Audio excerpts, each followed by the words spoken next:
the policies and plans that you stand for, funded pre-K, women's rights, what is the one that you stand the most on and that you're most passionate about? I'm most passionate about women's rights for sure. Just in general, the Roe v. Wade and the trigger law going into effect is definitely an issue, but women's rights in general, equal pay. I think the right to choose our own healthcare options, whatever that looks like, that's a pretty big deal. Okay, about funded pre-K. What's that all about? So right now, there's a daycare shortage in South Dakota. In most states in the country, there's a daycare shortage. We have about half of what we need. And preschool costs more than daycare in some instances. It can cost as much as a semester at college in some instances. And in South Dakota, we want people to go to work. We have a lot of two-parent, working households. People can't go to work if they don't have a safe place for their children to go. And why not make an option for a safe place for children to go? Funded pre-K education. We know that pre-K education gets these kids started off on the best foot possible, which and then, turns them into very productive, educated adults, which hopefully want to continue to make South Dakota better and go on to do great things. Giving them the best start, the safest start, access to good nutrition plans, all of that matters, and it's really expensive. I have friends and people that have come and talked to me and told me that they're spending $10,000 to $12,000 a year on daycare, and it's just not feasible for everybody to be able to do that. On the other hand, some people choose to have to stay home then. Then how are you making all of your payments? We can't have it both ways. Some people can afford to put their children in pre-K education if they choose to do so, and that is fantastic. Some people need to work. It's hard to find a daycare. When we have a daycare shortage, it's not like it's even an option for everybody. So I think that the state really needs to look towards education in general. We dropped to 50th lowest teacher pay, which matters. And we need a little reform, and we need more from the state as far as education goes in general, but especially funded pre-K. We can get those kids in there and just get them the best start, especially in today's world. I think that's going to be better for everybody. Okay. Would you happen to have a timeline of when that's going to be in effect? Say if that does happen?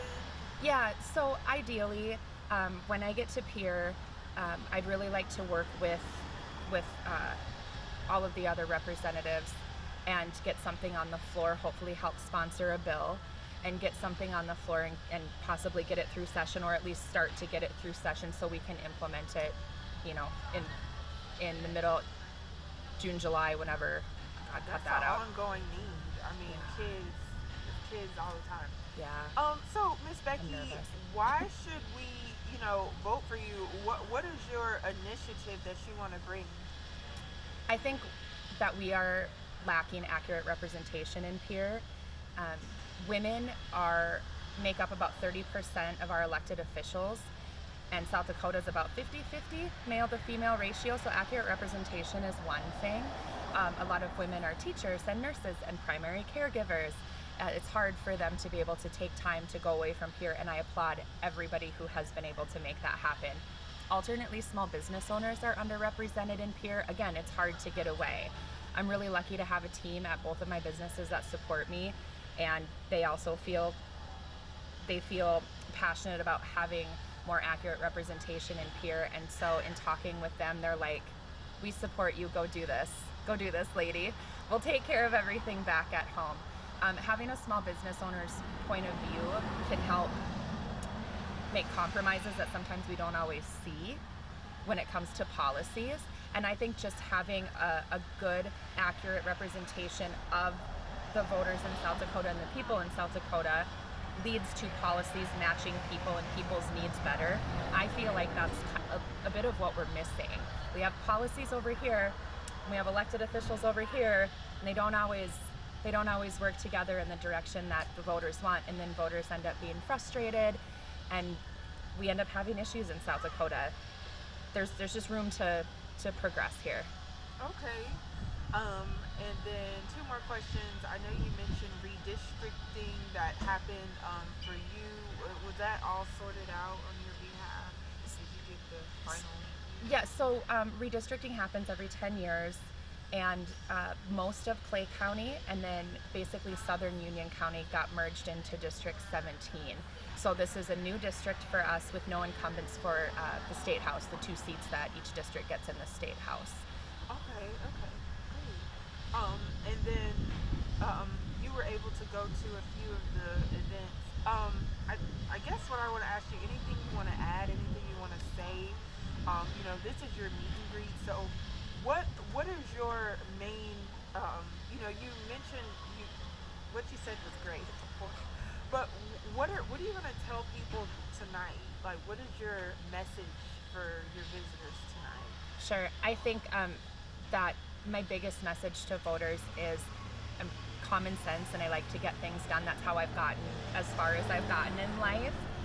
It was through hard work, self-made, and we need that common sense approach, and we also need our representatives to be approachable. So I think that I bring a really good mix of I am the every woman. I can sit down and talk about old cars with you at the local cafe. I can go talk to a group of professionals, and I can also get things done because I can see compromise. I can find places and find workarounds that will help more people so we can do the best for the most. I'm not into political grandstanding. I don't have a personal agenda or some giant ego. I just really want to see work actually get done. And if you would ask anyone that knows me, they would say, Bekki gets things done. Sun got really bright. I think that people want to see more from their representatives in Pierre as well. I think that they want to see policies that actually affect us. Yeah. I mean, these are policies that, make sense to even me. So, and then tell us a little bit about like your background. Like, you grew up here. Tell us about how you grew up and, what school you went to, your background as an entrepreneur as well.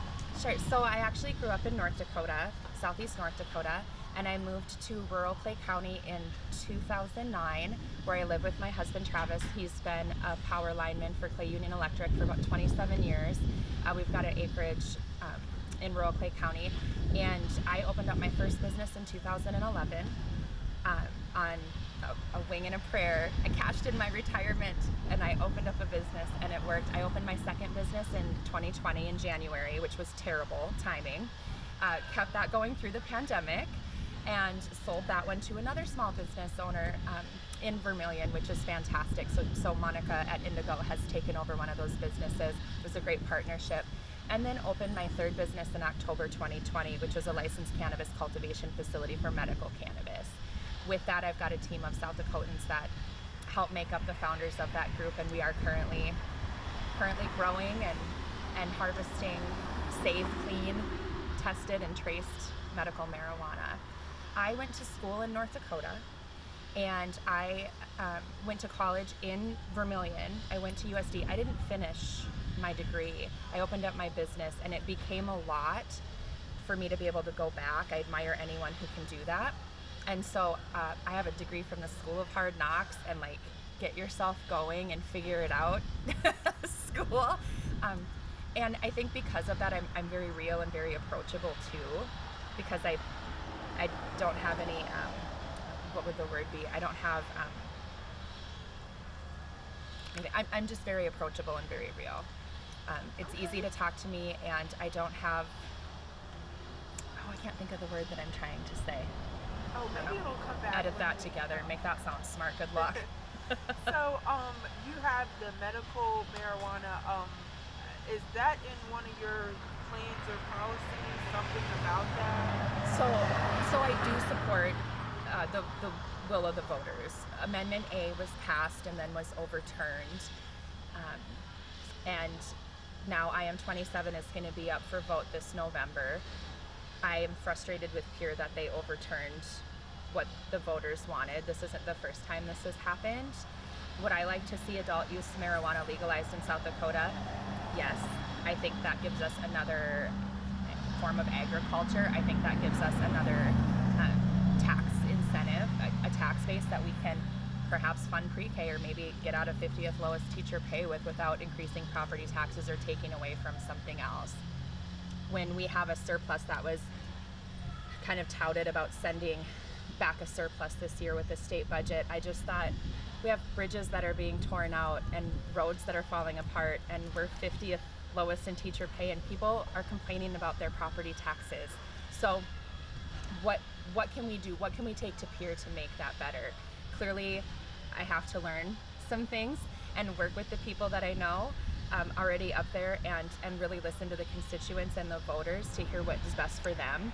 I have ideas, and I have convictions that I believe in, but I don't believe my job as representative is to go and make everybody think like me. I believe my job as representative is to make the best decisions that do the best for the most, and to listen to what the voters want and what the voters need, and do that.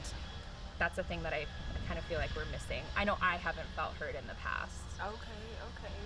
And then when you're not campaigning, when you're not working, being, the boss chick, what do you like to do in your free time?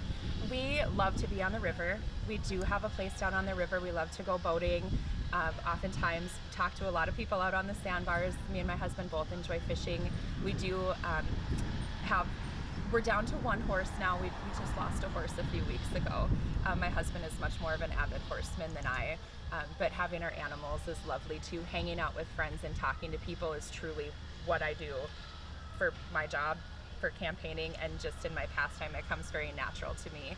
I work, here, I got something for you. I helped start a fundraiser for the Imagination Library called the Dolly Disco with another lady in Vermilion who's lovely.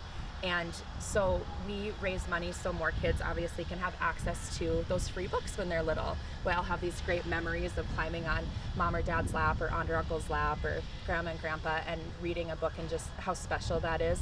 It's also really great for kids, and they need more of that because the world is busier today than it used to be when I was little, back in the 1900s. I was the recipient of the Spirit of Entrepreneur Award in 2021, and I've received 2 BRIC awards through the VCDC.